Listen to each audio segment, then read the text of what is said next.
Hello and welcome to Smash Hit Sports. Today we are going to break down what should be an electric college football conference for 2023, and it might not exist in 2024.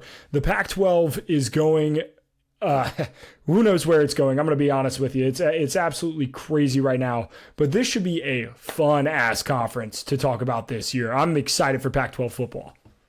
Yeah, I'm absolutely pumped. I feel like I'm more excited about the Pac-12 than the SEC even. Feels like you know what you're going to get with the SEC, at least on the Eastern side. We have 3, maybe 4, like playoff contender teams in the Pac-12. Been a while since I've been able to say that.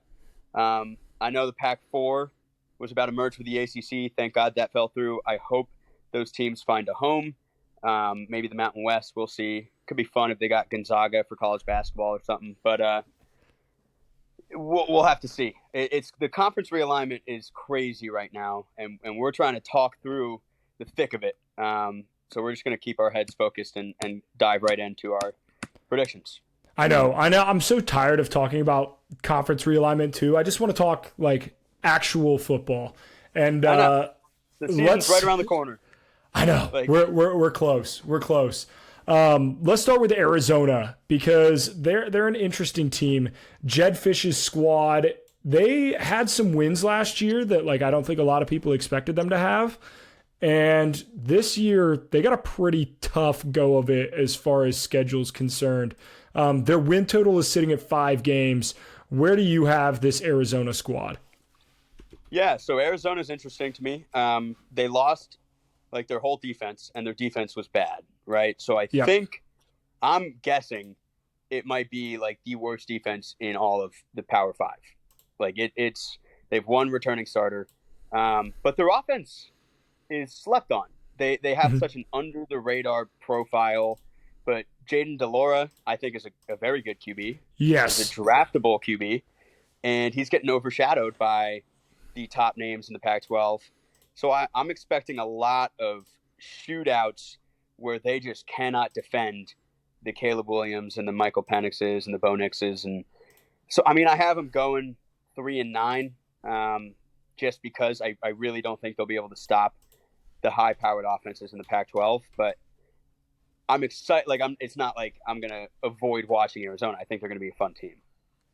Yeah, I have them going a little bit better than you. I got them going 4-8, which is still under the win total. I have them beating, as far as conference wins go, I have them beating Washington State and Stanford, which are coincidentally both road games for them. But they played Mississippi State. I had them beating Oregon State, but I was just I don't know, on the road, I don't know. Yeah, it's after the bye week. Stanford at home, that's their gimme game. You know what I mean? So that's fair. That's fair. But either way, I agree with you. Jaden DeLora is going to be a lot of fun to watch. This team's defense is porous. They're going to throw the ball a million times a game. It should actually be a pretty entertaining brand of football. But yeah, I don't think they're going to be that great. So it is what it is. 4-8 is not the worst thing in the world. Right. I don't think any Arizona fans are expecting much. They're kind of doing a slow burn rebuild, and they're just flying under the radar. Maybe 4 years from now, they'll pop out in the Big 12 as a contender. We'll see with that team. Yep. Moving on to Arizona State, their win total is 4.5. New head coach Kenny Dillingham, who's the former offensive coordinator at Oregon, did a phenomenal job with Bo Nix in that offense. And now Arizona State gets a new quarterback, Drew Pine, who started about half of the season last year for Notre Dame after Tyler Buckner's injury, has transferred to Arizona State. I think he's a serviceable quarterback. I don't think he's anything special. What are your thoughts on this Arizona State team? They should be, again, kind of fun. Yeah, Arizona State's always kind of fun. I think probably a little less fun than usual. Again, you would know Drew Pine better than I would as a Notre Dame fan. From what I remember, he's not electrifying enough to fit that Pac-12 brand of football. Yeah. And again, new head coach, a lot of turnover, and a pretty tough schedule.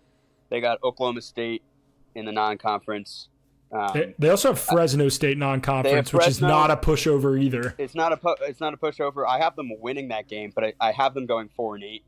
Yep. I don't know. I think I have them beating Cal on the road, and then maybe Washington State. I'm trying to look, but yeah, I mean, 4-8. It feels safe. The Arizona teams, they're kind of like the Virginia teams in the ACC. It's just they don't scream football. That's a pretty good parallel, honestly. That is a pretty good parallel. I actually have them going over their win total. I have them going 5-7, but not anything more astronomical. I think the only difference might be one of those late conference wins.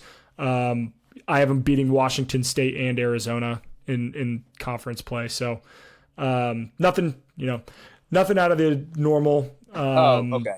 Yeah, I have them beating Arizona last week of the season as well. That's my 4th win for them. Okay. All right. Yeah. So it sounds like I might be a little more down on Washington State than you are, since I have Arizona and Arizona State beating them. But we'll get to Washington State at the end, because that's how alphabetical order works. Yeah. Well, I'm excited now, though. Yeah. Let's talk about Cal, because they're just dog shit, top of the Pac-12 as far as alphabetical order goes. Arizona State, Cal, and Colorado, disgusting. I don't think Cal's very good. They got a decent running back, but outside of that, there's nothing about this team that excites me. Their out-of-conference schedule is North Texas, at North Texas, which is not a easy game. Not at all. And then they have Auburn at home, and then Idaho, which they'll beat the Vandals. But yeah, Cal's in for a rough season. I got them 3-9. I don't know what their win total is, but like you said, that North Texas game feels like one of those, the people excited to gamble are so excited to take Cal, who's like a slight favorite on the road against a Group of 5 team, and the public's all over it, and then North Texas goes out and smokes them. Yep. I can see that. Cal, I do see beating Idaho. I have Cal beating Washington State. So okay. There's fair. a little spoiler, but and then I have them beating Stanford. So 3-9. Yep, I also have them 3-9. I have them losing to Washington State, but beating North Texas. Again, that game is about as pick 'em as it could get. Their win total is 5. I think they go under the win total. I just don't see anything on that roster that really screams, But for them to go over, they're going to have to make a bowl game. I don't think there's any shot. I can't that they picture make a bowl that game. Cal in a bowl game this year. No. I will say, Cal's probably the one team in Pac-12 that I know the least about going into the season. I've obviously done my fair share of research on every team, but they just haven't enticed me over there to do a deep dive. So. Yep, and I will agree with you there. And that also that I don't know anything about Justin Wilcox either, their head coach. I just don't. I know nothing. I don't know anything about the guy. So. No. We'll see. We'll learn this year. Yeah. Let's keep it moving to Colorado. While their win total is I think it's the second worst among Pac-12 teams, they are probably the most talked about team, at least as far as this offseason goes. Obviously, they bring in Deion Sanders, Coach Prime, and a shit ton of recruits and transfers and all of these other things. He had that quote is I'm bringing my baggage and that shit's Gucci or Louis or whatever it was. It's tremendous. This is entirely different roster than what went 1-11 a year ago. What are your thoughts on this Buffs team?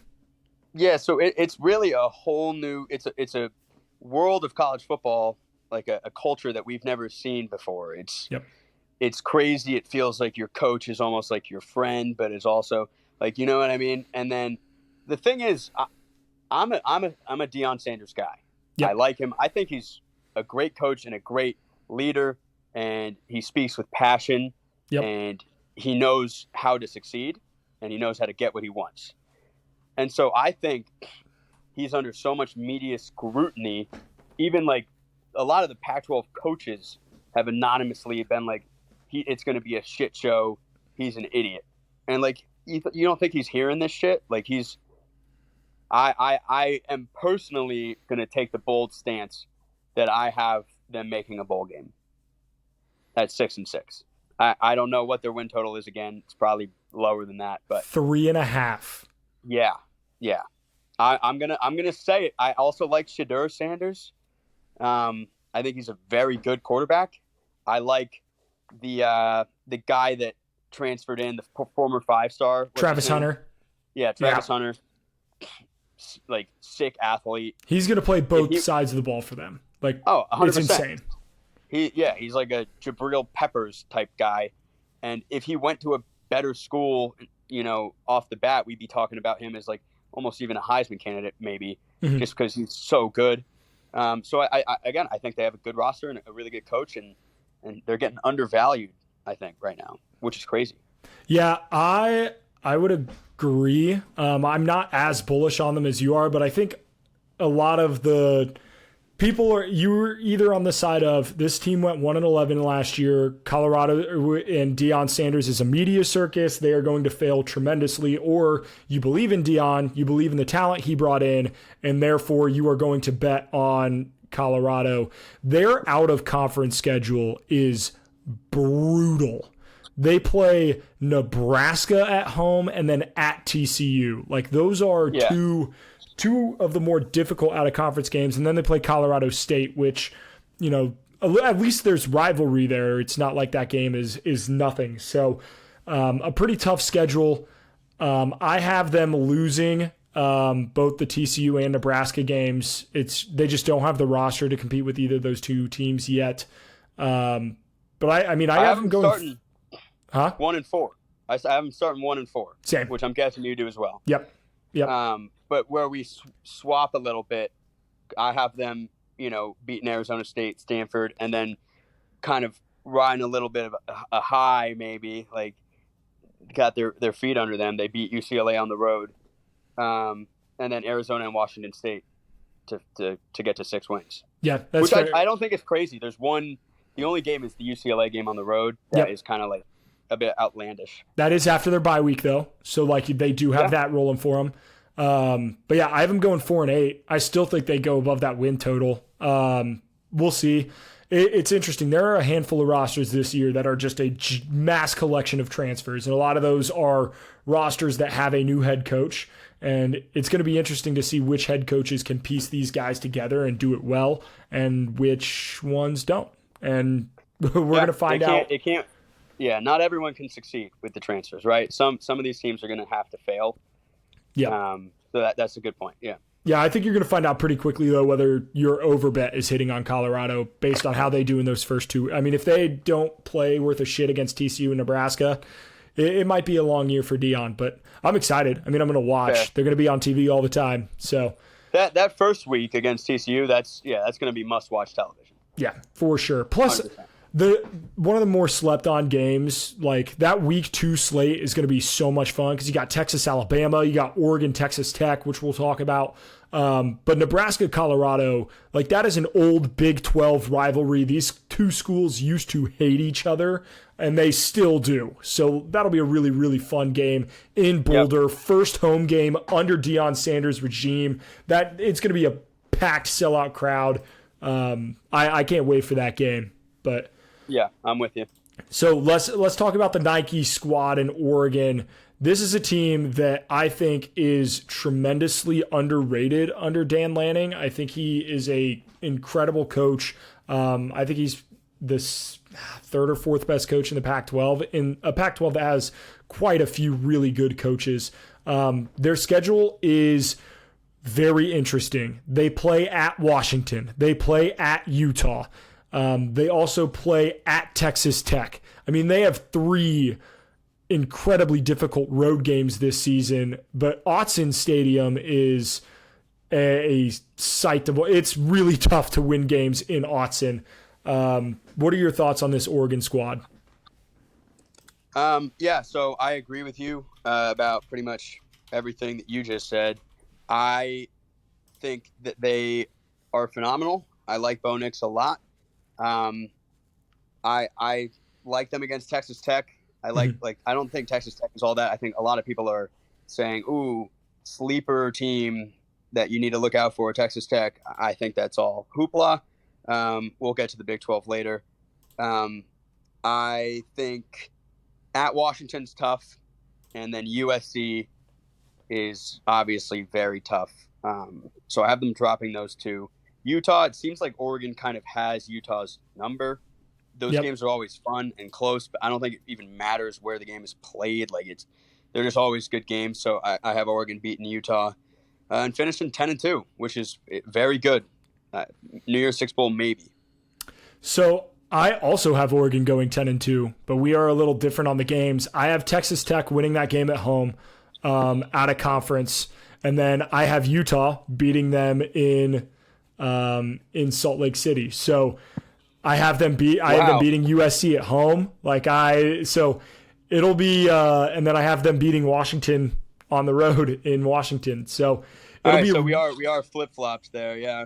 Yeah, it'll be a really fun. I'm excited to hear your Texas Tech opinion because I don't think there's a chance in hell Oregon drops that game, especially what happened to them in the non-conference last year, right? Didn't they lose by like 70 points? Yeah, Week 1. Georgia. But that's a different. That's a different beast. Georgia, but I think they're going to be coming out early. Like that cannot happen ever again. So yeah, it's crazy. Oregon has. This is a little fun stat I pulled up. Since 2013, so last 10 years, Oregon is 54-9 at home. 54-9. That winning percentage is the 6th best in the country. The teams that they are behind: Bama, Clemson, Ohio State, Georgia, and Oklahoma. Those are the 5 teams that they are behind. So Autzen Stadium is a unbelievably difficult place to play. Like it's insane. They have one of the best home field advantages in football. It's crazy. But yeah, I'm excited about this Oregon team. I think they legitimately have a shot to win the Pac-12. I don't see them going to the college football playoff, obviously with the 2 losses, but I love this Oregon team. Bo Nix, it's going to be a lot of fun. Obviously, losing their offensive coordinator in Kenny Dillingham hurts, but this will be a fun team to watch. I'm excited. I have a quick filler question for you, just out of curiosity. If you went back to the 2010s, what do you think the top 10 teams as far as win percentage would be? And I guess just give me it. So since 2010? From 2010 until the end of last season, give me 1 through 10, any order, for as many teams as you can, highest winning percentage in college football. I'm going to say Bama's got to be up there. That just makes sense. Bama's 1. Ohio State's got to be up there. They've made the college football playoff. 2. Clemson. They're 3. So 1, 2, 3. 4. Who has made the college? I'm trying to think of teams that have been up there and have been really good. Washington had 2 down years. Washington's 26th on this list. Florida State had some down years. They're 12th. Notre Dame? Nope, 23rd. Jesus. Who would be 4th? Surprising. 4th, we got Oklahoma. Okay, that checks out. 6th, we have LSU. Yep. 8th is Oregon. Okay. Which I looked it up just because I was Oregon's been so good my whole life. I bet they're on the top 10. Wisconsin is 9. Stanford is 10. Stanford at 10 is kind of crazy. Yeah, dude, they had a good football program for a long time under John Harbaugh. McCaffrey, that team was Rose Bowls. But 5 and 7 are very interesting. They're a group of 5. I wonder if you can get those. I'm gonna say App State. Yeah, App State's 7. And I'm gonna say, I'm trying to think of the other group of 5 team. I'm assuming James Madison's not included in that, right? No, they just got called up. Damn, this is tough. It's definitely a notorious group of 5. Are they still group of 5 or no? I mean, yeah. Okay. Yeah. Fuck. Because I would have guessed UCF, but if they're not current, is it USF? No, South Florida's been asked for a while. Yeah, not USF. I don't know. Who's the other one? Boise State. Oh, dude! Why? Yeah. How did I not? The Liberty or the Statue of Liberty play against Oklahoma, which that was even before the 2010. So it's crazy. Oh yeah, because that was 2007. Yeah, that is. I should have gotten that one. They've been good, and I think they're going to be good this year when we talk about Group of 5 teams. So, I was just interested to see if you could get that. I love that, but pretty hard. But we'll move on to Oregon State. That's a great stat. Oregon State is an interesting team. DJ Uiagalelei transferred from Clemson. I am very, very interested to hear your thoughts on this Oregon State squad. They have a very talented running back. I think he was a 1,000-yard rusher last season. I can't remember his name off the top of my head, but he's damn good. And I think it might just be because of his name, because it's literally John Smith, but he's a very good coach for this Oregon State team. I like Oregon State a lot. I have them going 8-4. Okay. I got them 7-5. All right. Again, we saw it last year without like a big name QB. They were putting up, numbers. End of the year ranked. Did they win? I think they won their bowl game. Yep. They had a great year, and now they're getting former 5-star DJU, who has tortured my brain for the past 2 years. It was absolutely brutal watching him play so well against Notre Dame his freshman year when Trevor Lawrence got COVID. Yep. And then we're all super excited. And then he has the lowest QBR out of all ACC quarterbacks the next year. And Clemson is just falling off a cliff.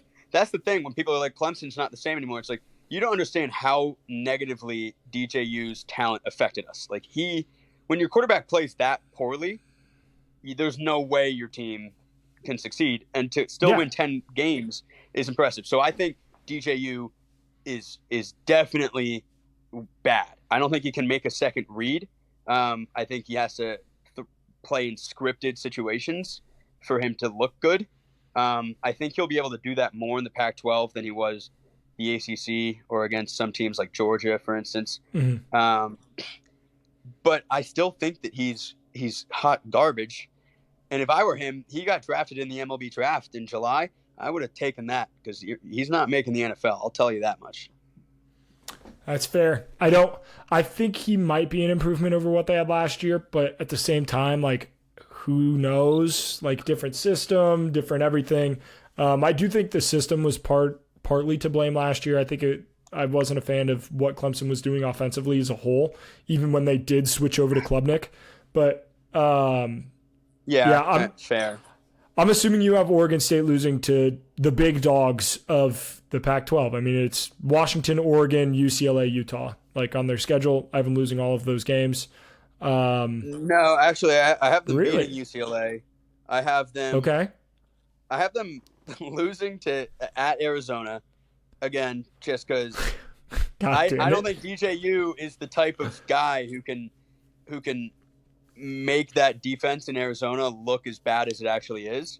And Arizona's offense very competitive, so that is going to be Arizona's like crowning achievement of the season. I have Oregon State winning their first 3, right? San Jose State, UC Davis, San Diego State. Yep. Dropping Washington State and Utah, beating California, beating UCLA, losing to Arizona, beating Colorado, beating Stanford, losing to Washington, losing to Oregon, 7-5. Yep. Okay. That checks out. I don't hate it. The only thing that is tough about that Arizona game is after their bye week, but that's college football any given Saturday, right? Right. Yeah. I don't know. Give me Arizona. I have to be bold some places, and this feels like an educated guess. That's fair. In a bold sense. So, and that's still a respectable season. Hopefully I do feel bad for DJU because we were dogging him so hard at Clemson. Yeah. And like he was just like, he's a good guy. His teammates like him a lot. So I hope he at least plays well enough where the people in Oregon State aren't berating him after games and shit, Yeah. I feel you there. Let's talk about a team that is just ass. Stanford. Stanford has a just wildly difficult schedule in addition to being a bad football team. They play USC, Oregon, UCLA, Washington, and Notre Dame. Those are 5 teams that could have double-digit wins. That is those are playoff contenders. That is absolutely brutal. And then some of their games and then the rest of their quote unquote easier games, Colorado, Washington State, Oregon State, all on the road. They play all three of those games on the road. I have Stanford going 0-9 in conference play. I have them winning 2 games. They play Sacramento State, which is very interesting because they poached their head coach from Sacramento State in Troy. Oh, I didn't know that. In Troy Taylor, yeah. A really weird, because that game was scheduled prior to them, stealing their coach. But, so they get Sacramento State at home, and then I have them winning at Hawaii on a Friday night. But those are the 2 wins I have for Stanford. I don't see much. There's not a lot of positive vibes going on. They didn't do anything to retool necessarily. It feels like they're kind of doing a slow burn rebuild as well. This year is not going. We're not going to see. They're actually probably going to get worse. Right? They were 3-9 last year. Yep. You have them at 2-10. I have them at 3-9. I think they beat Arizona at home. Again, I have Arizona 3-9. I know I'm talking maybe I like them a lot, but I do think their defense is the worst in all of Power 5. And then Sacramento State, I have them beating. I didn't know that about their coach. Maybe it's a little revenge game. Maybe we see something crazy. Mm-hmm. And then I almost had Hawaii winning because you don't bet against Hawaii when they're playing on the Big Island. But yep. Especially because what's happening in Hawaii right now, and it's the first game of the season. You know what I mean? That's fair. Do they play at week Hawaii, 0? Playing Stanford, a winnable game. I can totally see Hawaii winning that. But if you've looked at Hawaii's roster, it's also bad. So that's also Hawaii's second.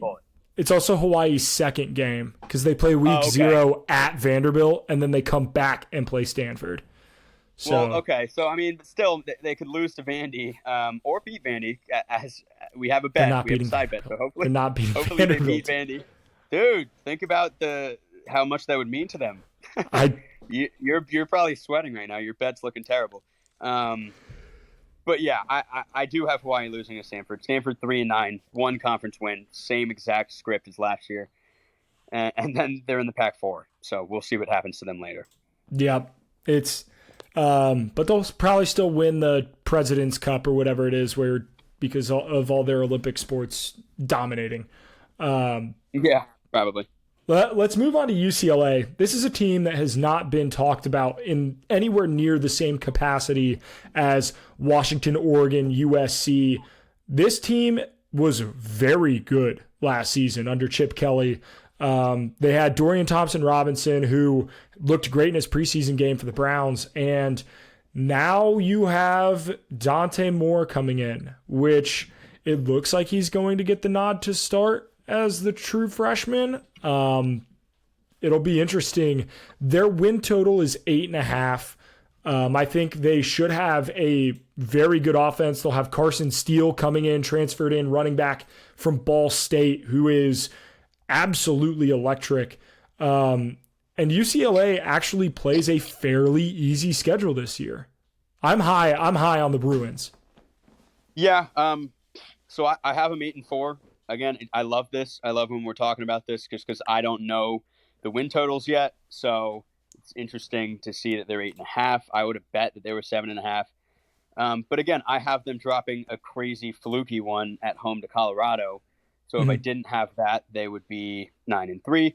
I do have them playing in a pretty big bowl game. I have them in the Holiday Bowl at the end of the year. I love that. Right? I like Chip Kelly. The only thing for me is that I think Dorian Thompson-Robinson meant a lot to that school. I think he was undervalued while he was still there and undervalued in the draft. And Dante Moore, true freshman, great player, but are we going to see anything remotely similar to what DTR did? Yeah. I don't think so. So I think that's why I'm expecting, maybe a little bit of disappointment from UCLA, but 8-4 is still a really good season. So I have them losing to Utah and USC. I'm assuming you do as well. You also have on the the road, Colorado loss. Who's the fourth? Oregon State at Oregon State. Okay, that's fair. That's fair. Yep. I don't hate that at all. Right. Yeah, the thing is the reason I Utah's at Utah, USC is at USC. To expect a true freshman to come in and win those games is just, that's a tall task. That's a tough ask for them. I don't hate the Oregon State game either. I had that game as a coin flip. Oregon State will probably end up being favored in that game. It wouldn't surprise me, but I gave UCLA the nod. I have them at 10-2, 7-2 in conference play. Wow. I think they are a very, very good team.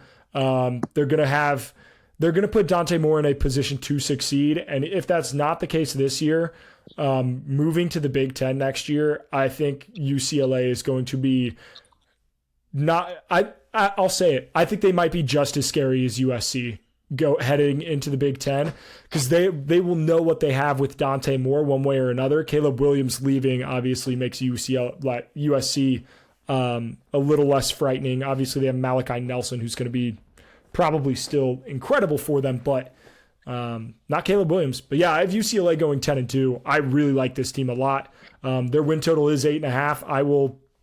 This is one that I will be taking the over on, because even if they lose to that Oregon State, you said it would be a fluky loss to Colorado. I think that's what it would take for them not to hit their win total. So, I like it. I'm going to stay away from this again. I have them at 8-4, but the one thing is I think when you look at it at the end of the season, you're like, okay, UCLA went 10-2 and they lost to USC and they lost at Utah, like at both teams. Yep. That I think is almost what everyone is viewing the ceiling as for that team right now, even if you view them as fantastic. So I think you have them at their ceiling. And I think it's a little bold to assume that they're coasting through the rest of their games, but who knows? Again, you're taking a flyer here, 10-2. That probably puts them above one of the three teams that are supposed to be fantastic in this conference, I'm guessing. So that's definitely very interesting. Yeah, so let's go to a team that probably has the best playoff odds of the Pac-12. They definitely have the best quarterback, and it is the USC Trojans. Their schedule is by no means easy. They are playing Notre Dame at Notre Dame. I'm hoping to go to that game. Fingers crossed. We'll see how it goes. They also play Oregon in Autzen Stadium, but these are their last 1, 2, 3, 4, 5. These are their last 6 games. Okay.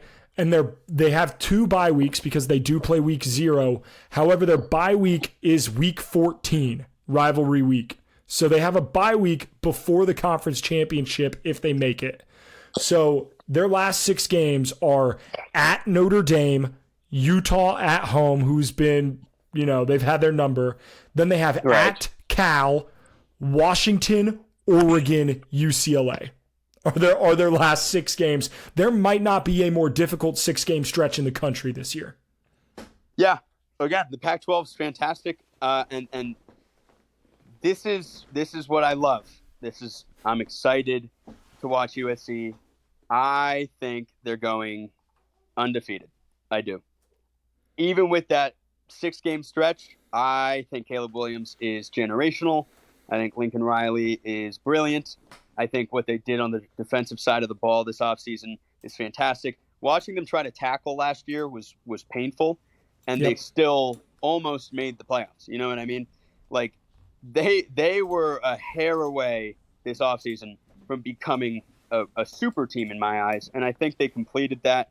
Obviously, they have a tough schedule, and I'm banking on them not losing to Notre Dame and not losing to Oregon. I'm not as scared about Utah just because they lost twice to Utah the past 2 times they played them, right? They've lost the last 2. I can't see that happening again. And then Washington at home.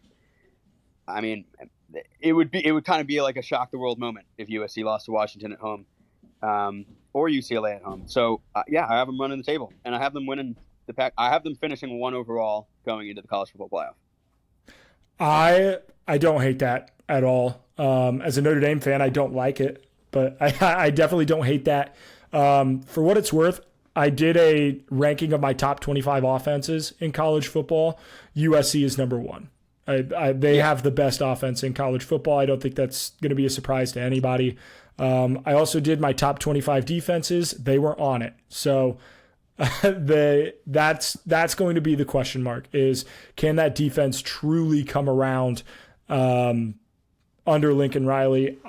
I don't know. I think it's the defensive coordinator, because he brought the defensive coordinator from Oklahoma and the same problems have persisted.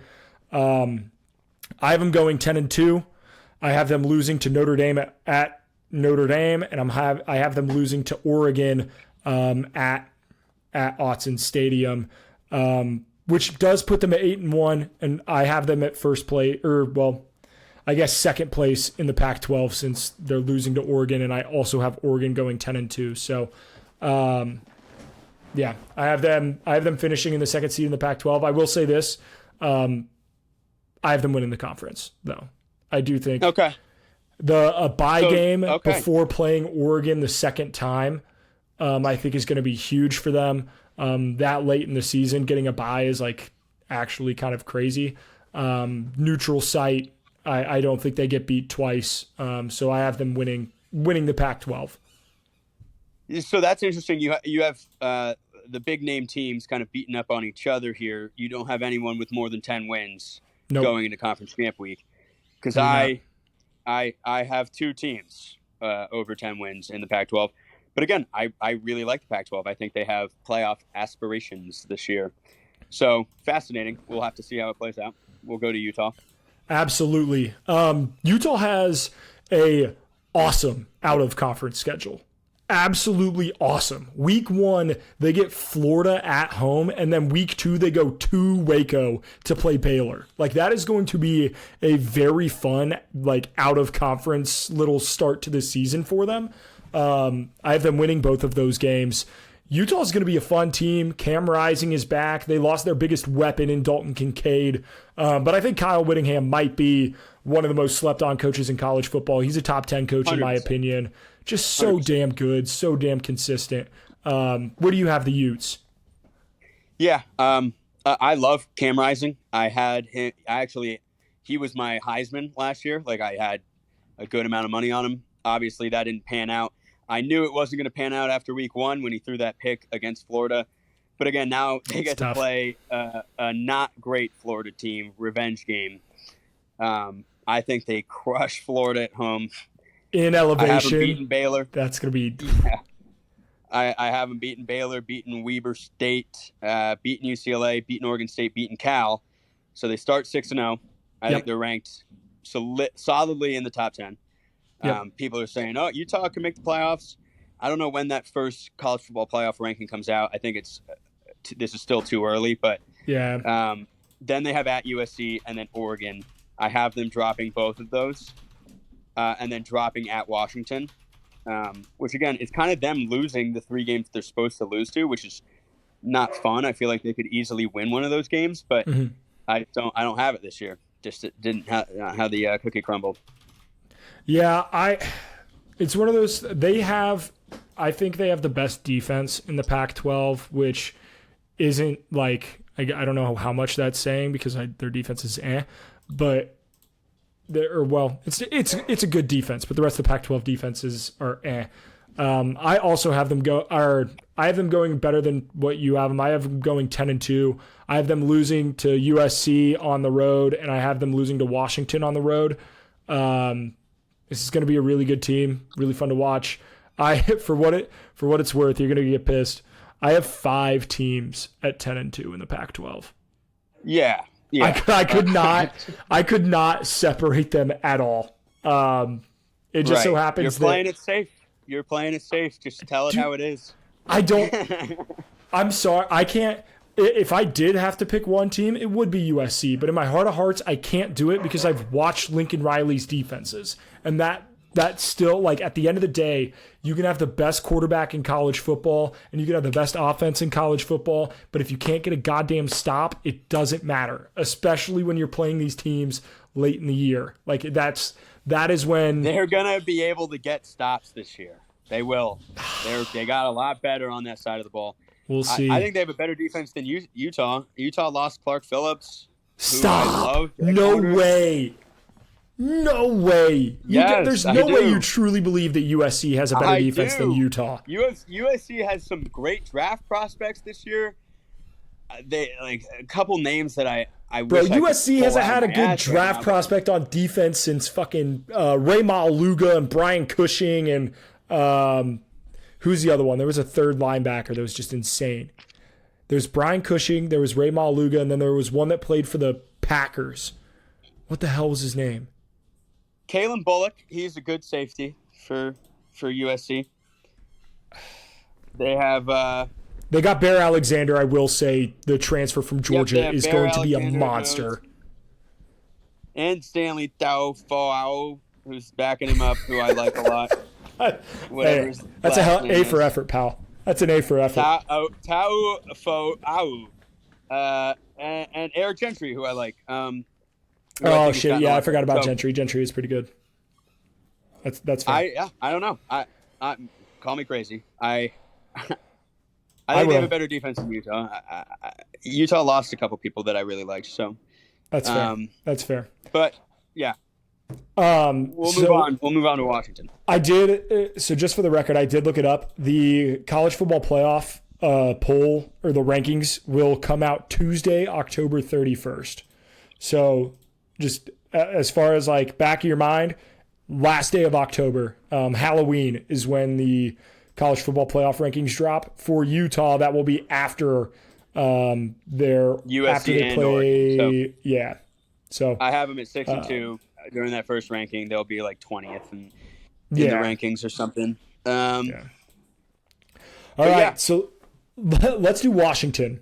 Kalen DeBoer is a phenomenal coach going into his, I believe it's his third year now. Michael Penix has had a career resurgence after he had that insane COVID year and then faltered.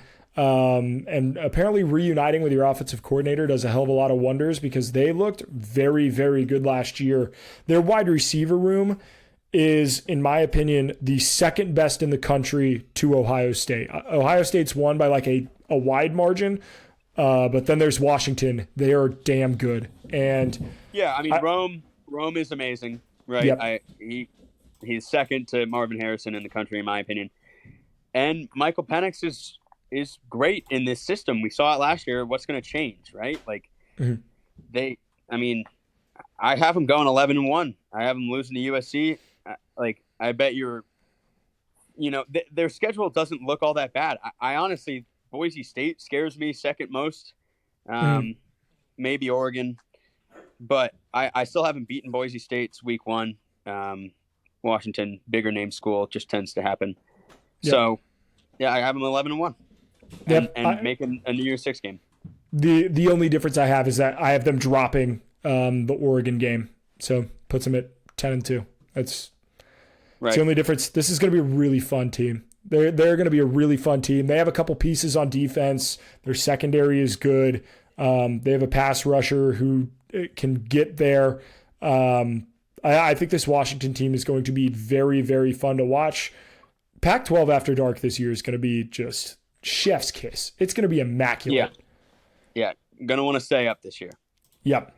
I was thinking that I might just try to do TikTok lives after the college football day at like midnight and I'll probably be just talk about what we saw, and then while watching the game I'll probably be a little drunk and I'll just hop on and spew for 10 minutes, but I might be at the bars, but I'll join the live. Just a crowd. You're just like, what the fuck is going on? What is going on? Yeah. Love that. How did Tennessee lose to Missouri? No. Oh shit. Get the fuck out of here. Yeah. Imagine. So last Pac-12 team, let's head over to Pullman. Washington State, their win total is 6. Jake Dickert is a coach that I don't have literally any opinion about one way or the other. Yeah, nothing. I know nothing at all. Okay, so what are your thoughts on Washington State? I got them at 6-6, so perfect. I got them pushing the total there. Not going to touch it. I I like them against Colorado State, Northern Colorado. At home against Oregon State, I can see happening. They're playing Arizona at home. Arizona State, I don't love. I have them winning that game. And then I think I have them beaten Stanford. Yeah, beaten Stanford as well at home. And then, like, their schedule's really, it's not all that bad. They can beat some of the mid to bottom tier Pac-12 teams. They're definitely going into a rebuild for sure. Mm-hmm. But again, I do think they have the residual talent that I've referenced so much that is still there. Good enough. They're good enough. They'll make a bowl. That's fair. They have another this week too. College football slate's going to be like really fun. They get Washington not Washington. They have Wisconsin coming to Pullman. That'll be a really fun game. I will say this about Washington State. I like their quarterback, Cam Ward. He started there last year, but he transferred in from Incarnate Word. When he was at Incarnate Word, he had a 4,000 yard, I believe it was insane. His last season at Incarnate Word, he had 4,700 passing yards and 47 touchdowns. Just bonkers. The dude can play. He had 3,000 yards passing last year. I'm excited for Cam Ward. Like he's going to be a fun, another fun quarterback in this obviously quarterback loaded conference. Yep. But we're going to see a lot of points all over the board in this conference. It's going to be so electric. Yep, I can't wait. So who knows against Wisconsin though? We'll have to see. I'm excited, very excited for that Wisconsin offense. But that game might be a bit lower scoring. Yeah, with Tanner Mordecai, Phil Longo calling the plays. Wisconsin's going to be fun. I like Wisconsin a lot. Yes. But find my TikTok sometime this week. I'll be talking about Wisconsin. You guys might lose your minds. I'll just give you a spoiler. Fair enough. A little teaser. So to wrap up the conference, I have Oregon as the 1 seed in the Pac-12 championship game against USC. The only reason that Oregon's the 1 seed in that is because they beat USC. But I have them both 8-1 in conference play. But I got USC winning the Pac-12. If I had to go with the best player in the Pac-12 is Caleb Williams. And if I had to go coach of the year, I'm going to say it's probably going to be I'll go with Kalen DeBoer of Washington. Yeah. We'll go with him for coach of the year. So I'm going to go with Lincoln Riley just because I have him 12-0. I have USC Washington in the Pac-12 championship game. Nice. I have USC winning that game and making the playoff again as the 1 seed. They have a better strength of schedule than Georgia, so they get it over Georgia. I do have Georgia 12-0 as well. Georgia will be the 2 seed. And then so on and so forth. We'll get into that closer to the season, but hell yeah. That wraps it up, yeah. All right. That does wrap it up. We did hit 150 subscribers on the YouTube. We actually blew past it. I think we're at like 173 now. So the Notre Dame preview will be coming here soon. But we also have the Big 12 that we have not yet hit. So we'll do the Big 12 next. And then the best for last. Yep. And then we'll do Notre Dame. We'll talk some Group of 5 teams before heading into Week 0. I cannot wait, but make sure you guys don't miss any of that. Make sure to subscribe to the channel or subscribe to wherever you're listening if you're listening to the audio version of this podcast. And we will see you in the next one. All right. Appreciate y'all.